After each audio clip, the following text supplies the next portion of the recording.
فرض نمازوں کی ادائیگی اور پابندی کا ثواب۔ جب تک ہمیں کسی بھی کام کی کرنے کا فضیلت بڑائی کا علم نہیں ہوتا، اس کام کے کرنے کے فوائد معلوم نہیں ہوتے، تب تک انسان کا دل اس کام کے کرنے پر آسانی سے آمادہ نہیں ہوتا۔ اگر آپ چاہتے ہیں کہ آپ پانچوں نمازوں کے پابند بن جائیں تو ویڈیو کو آخر تک دیکھیں۔ بسم اللہ الرحمن الرحیم، شروع اللہ کے نام سے جو بڑا مہربان نہایت رحم فرمانے والا ہے۔ محترم ناظرین و سامعین، السلام علیکم ورحمۃ اللہ وبرکاتہ۔ اللہ سبحانہ و تعالی ارشاد فرماتے ہیں والمقیمین الصلاۃ والمؤتون الزکاۃ، اور جو نماز کی پابندی کرنے والے ہیں اور جو زکوٰۃ دینے والے ہیں اور جو اللہ تعالیٰ پر اور آخرت کے دن پر اعتقاد رکھنے والے ہیں، ایسے لوگوں کو ہم ضرور ثواب عظیم عطا فرمائیں گے۔ حضرت عبادہ بن صامت رضی اللہ تعالیٰ عنہ سے روایت ہے، نبی کریم صلی اللہ علیہ وآلہ وسلم نے ارشاد فرمایا، 5 نمازیں ایسی ہیں جن کو اللہ تعالیٰ نے اپنے بندوں پر فرض کیا ہے، جو شخص بھی ان کو ادا کرے گا، ان میں سے کسی نماز کے حق کو کچھ بھی معمولی سمجھ کر ضائع نہیں کرے گا، تو اس بندے کے لیے اللہ تعالیٰ کے پاس ایک عہد تیار ہو جاتا ہے۔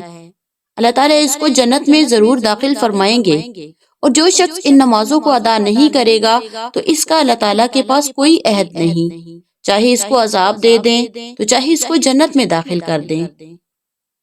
حضرت ابن عمر رضی اللہ تعالیٰ عنہ سے روایت ہے، ایک شخص نبی کریم صلی اللہ علیہ وآلہ وسلم کی خدمت میں حاضر ہوا اور آپ سے اعمال میں سے افضل عمل کا سوال کرنے لگا۔ آپ صلی اللہ علیہ وآلہ وسلم نے فرمایا، نماز۔ اس نے پوچھا، پھر کون سا عمل افضل ہے؟ آپ نے پھر فرمایا، نماز۔ اس نے پوچھا، پھر کون سا عمل افضل ہے؟ آپ صلی اللہ علیہ وآلہ وسلم نے فرمایا، نماز، حتیٰ کہ 3 مرتبہ یہی جواب دیا۔ اس نے 4تھی مرتبہ جب پوچھا کون سا عمل افضل ہے تو آپ صلی اللہ علیہ وآلہ وسلم نے تب فرمایا، جہاد فی سبیل اللہ۔ حضرت ابو ہریرہ رضی اللہ تعالیٰ عنہ فرماتے ہیں، ہمیں نبی کریم صلی اللہ علیہ وآلہ وسلم نے ایک دن خطبہ میں ارشاد فرمایا، آپ صلی اللہ علیہ وآلہ وسلم نے 3 مرتبہ فرمایا، مجھے قسم ہے اس ذات کی جس کے قبضہ قدرت میں میری جان ہے۔ پھر آپ صلی اللہ علیہ وآلہ وسلم نے اپنا چہرہ مبارک جھکا لیا۔ آپ صلی اللہ علیہ وآلہ وسلم کی اس حالت کو دیکھ کر ہم میں سے بھی ہر شخص نے اپنا چہرہ جھکایا اور رونے لگا۔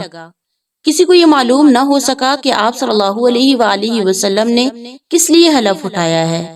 پھر آپ صلی اللہ علیہ وآلہ وسلم نے اپنا سر مبارک اٹھایا، جبکہ آپ صلی اللہ علیہ وآلہ وسلم کے چہرہ انور پر خوشی جھلک رہی تھی، اور یہ خوشی ہمارے نزدیک سرخ اونٹوں سے بھی زیادہ محبوب تھی۔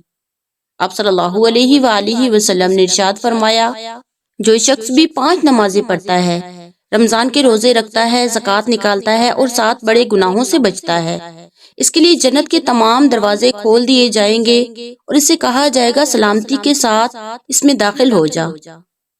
7 بڑے گناہ کون سے ہیں جن سے بچنا چاہیے؟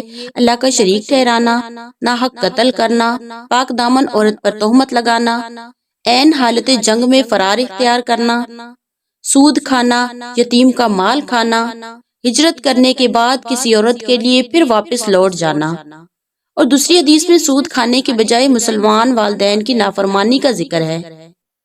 حضرت ابو ہریرہ رضی اللہ تعالیٰ عنہ سے روایت ہے، نبی کریم صلی اللہ علیہ وآلہ وسلم ایک مرتبہ سردی میں باہر تشریف لے گئے، جبکہ اس وقت درختوں کے پتے جھڑ رہے تھے۔ آپ نے درخت کی ایک ٹہنی کو پکڑا تو اس سے پتے جھڑنا شروع ہو گئے۔ پھر آپ صلی اللہ علیہ وآلہ وسلم نے فرمایا، اے ابو ذر، میں نے کہا لبیک یا رسول اللہ، تو آپ صلی اللہ علیہ وآلہ وسلم نے فرمایا، جب کوئی مسلمان بندہ اللہ کی رضا کے لیے نماز پڑھتا ہے تو اس کے گناہ اس طرح سے اسی طرح جھڑتے ہیں جس طرح سے یہ پتے اس درخت سے جھڑ رہے ہیں۔ نماز سب سے افضل عمل ہے، نماز نور ہے۔ حضرت بکر بن عبداللہ مزنی رحمۃ اللہ علیہ فرماتے ہیں، اے انسان، تیرے جیسا کون ہو سکتا ہے؟ تو جب چاہے اپنے مولا کے پاس جانے کے لیے بغیر اجازت کے جا سکتا ہے۔ اسے پوچھا گیا، وہ کیسے؟ فرمایا، اس طرح سے کہ تو اچھی طرح سے وضو کر لے اور محراب مسجد میں داخل ہو جا، تو اپنے مولا کے پاس داخل ہو گیا۔ اب تو اسے بغیر کسی ترجمان کے کلام کر سکتا ہے۔ سبحان اللہ۔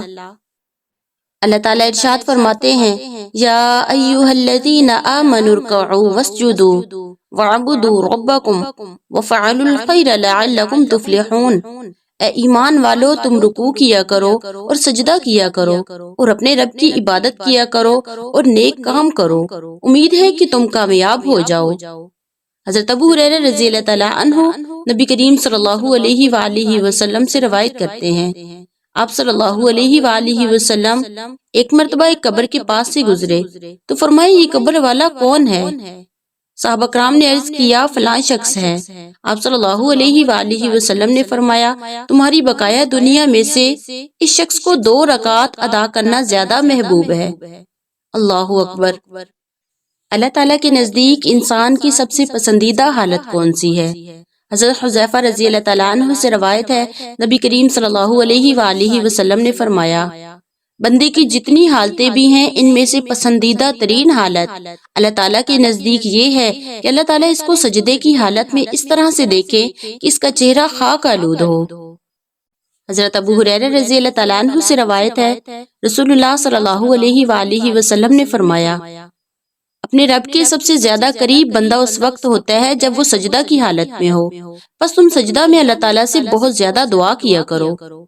حضرت جابر رضی اللہ تعالیٰ عنہ سے روایت ہے، نبی کریم صلی اللہ علیہ وآلہ وسلم سے سوال کیا گیا، کون سی نماز سب نمازوں سے افضل ہے؟ آپ صلی اللہ علیہ وآلہ وسلم نے فرمایا، طول القنوت، یعنی طویل قیام کرنے والی نماز۔ بعض علماء فرماتے ہیں، دن کو نماز میں سجدے زیادہ کرنا افضل ہے اور رات کو نماز میں قیام طویل کرنا زیادہ افضل ہے۔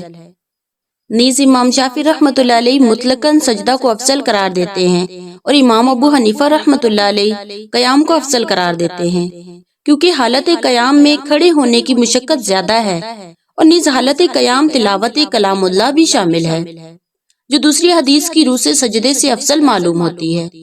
نیز اس حالت میں اللہ تعالیٰ سے ہم کلامی نصیب ہوتی ہے، جس کی وجہ سے اللہ تعالیٰ بندے کی طرف سب سے زیادہ متوجہ ہوتے ہیں۔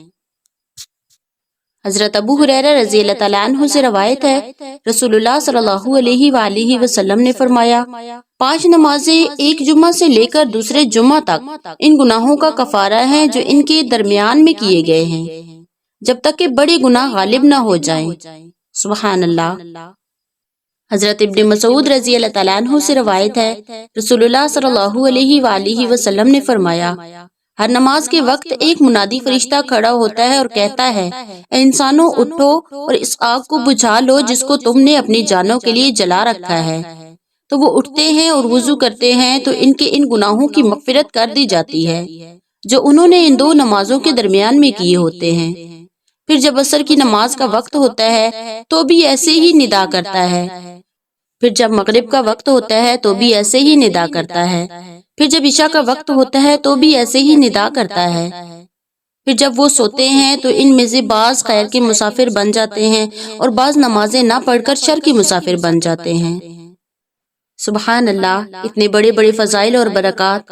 آخر میں بہت ہی پیاری حدیث۔ ایک شخص نبی کریم صلی اللہ علیہ وآلہ وسلم کی خدمت اقدس میں حاضر ہوا اور عرض کیا، یا رسول اللہ، آپ کیا فرماتے ہیں اگر میں اللہ کے سوا معبود نہ ہونے کی اور آپ صلی اللہ علیہ وآلہ وسلم کی رسول ہونے کی گواہی دوں اور 5 نمازیں ادا کروں، زکوٰۃ نکالوں، رمضان کے روزے رکھوں اور اس کی تراویح ادا کروں، تو میں کن حضرات میں ہوں گا؟ آپ صلی اللہ علیہ وآلہ وسلم نے فرمایا، صدیقین اور شہداء میں سے ہوگے۔ سبحان اللہ۔